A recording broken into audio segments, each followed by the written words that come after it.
Why is Jaron injured? The Eagles are ahead. Coming off a 4-11-1 season that resulted in head coach Doug Peterson's firing and quarterback Carson Wentz's departure, the Eagles entered 2021 looking like a franchise limping toward a rebuild. Instead, Philadelphia's headed to the playoffs. Even 7 games into the season, this didn't seem possible. The Eagles were muddling along at 2-5 then. However, if one were to squint hard enough, and with the benefit of hindsight, there were reasons for optimism. Despite losing to some good teams, the 49ers, Cowboys, Chiefs, and Buccaneers, the Eagles had a point differential of only -26. Their schedule also figured to ease up considerably, but Philly also made a major adjustment beginning in Week 8, leaning on its running game to take some of the pressure off second-year quarterback Jalen Hurts. First-year head coach Nick Sirianni deserves a ton of credit for making this schematic shift, which has capitalized on the team's greatest strength, its offensive line. Without simply resorting to handing the ball a bunch to running backs Miles Sanders, Boston Scott, and Jordan Howard. Instead, Philly has gone heavily with a read option approach that takes advantage of Hurts' ability as a runner and passer, and Hurts has shown marked improvement as a passer. The result has been 7 wins in the last 9 games, a postseason berth, and the near certainty that Hurts will remain the starter in 2022 when general manager Howie Roseman will be armed with 3 selections in the first round of the draft. Getty Images. The philosophical shift has indeed been dramatic. From weeks 1 through 7, the Eagles' offense ranked 19th in expected points added per play, per Ben Baldwin's database. They were throwing it a ton, with a pass rate on early downs of 59.3%, the 8th highest total in the league. But their dropback success rate ranked 29th, while their rushing success rate was 8th. Beginning with a blowout win against the Lions in Week 8, the Eagles flipped the script. In their last 9 games, their early down pass rate has fallen to 40.3%, the league's 3rd lowest. Their offensive EPA/play has been 3rd best, with their rushing EPA also ranking 3rd, and their rush success rate improving to 4th. Phyllis also had 50 explosive plays in the run game since Week 8, which is the most in the NFL, per Warren Sharp's database. What's notable is how this adjustment has also improved the passing game. The Eagles' dropback EPA/play since Week 8 is 0.156, which is 4th best. They've likewise been even more efficient when they choose to throw on first and second down, with an early down dropback EPA/play of 0.249. Second only in the last 9 weeks to the Bengals' 0.346. Phyllis got an offensive line that ranks 2nd in both pass block win rate and run block win rate, according to ESPN. Individually, right tackle Lane Johnson and center Jason Kelce are both among the league leaders at their respective positions in pass block win rate. Left guard Landon Dickerson, left tackle Jordan Mailata, and Kelce are doing the same in run block win rate. But how the Eagles structure their offense has also been advantageous. Though they've attempted the fewest passes in the league, they've called more run-pass options than any other team,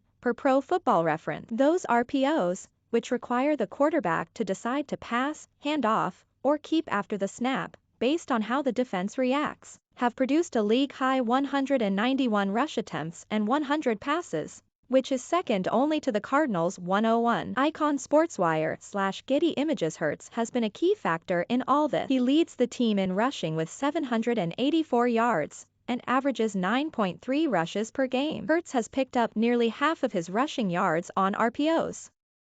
Those same option calls have also accounted for close to 22% of Hurts' pass attempts. Aside from a 3-interception stinker in a Week 12 loss at the Giants, Hurts has thrown just 2 additional interceptions in his last 9 games. Hurts hasn't just been dinking and dunking either. Rookie wideout Devonta Smith, the 2020 Heisman Trophy winner, has provided Hurts with the field-stretching ability the Eagles hoped he would. Smith's 11 catches on passes of 20 or more air yards are tied for 7th most in the league, per PFF. Only 4 other receivers have more deep ball touchdown receptions than Smith's 3. Hurts' average of 9 intended air yards on all throws is the 4th highest in the NFL, according to Next Gen Stat. That doesn't mean Hurts is just launching the ball either. He's been effective at taking what the defense gives him to drive the ball down the field. In last week's victory at Washington, Hurts brought the Eagles back from a 10-0 deficit by captaining scoring drives that covered 11, 14, 9, and 10 plays. Check out this breakdown by ESPN's Dan Orlovsky of the way Hurts delivered a terrific throw to tight end Dallas Goedert on third.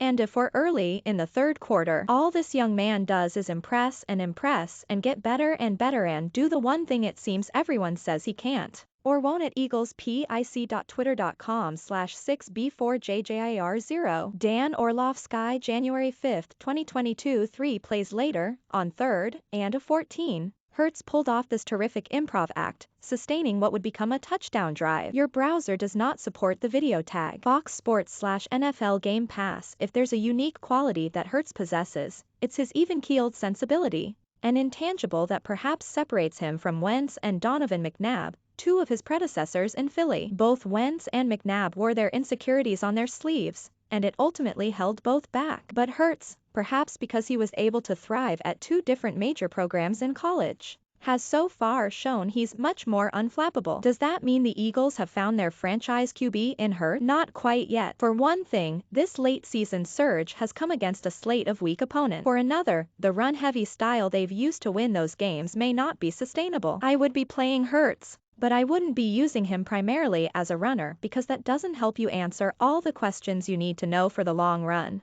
Ex-Eagles GM Joe Banner told The Score a few weeks ago, "I would be playing him, and I would be using a normal offense with a mixture of runs and passes. It's pretty infrequent that 40 runs and 14 passes wins the game unless you get a big early lead. You can't just be run-oriented. You have to have somebody that can do both, like a Kyler Murray or somebody like that." Hurts has occasionally shown flashes of being the kind of quarterback who can make plays with his arm, and he's assured of keeping this year's audition going into the playoffs. Perhaps best of all for the Eagles, he's also earned the opportunity to keep the starting job for another season, when he'll still be on year 3 of a very cheap 4-year rookie contract. Philly's future again looks promising, and that promise arrived much faster than most people might have anticipated. And with at least one playoff game yet to come, the present looks pretty darn good, too. Dom Cosentino is a senior features writer at The Score.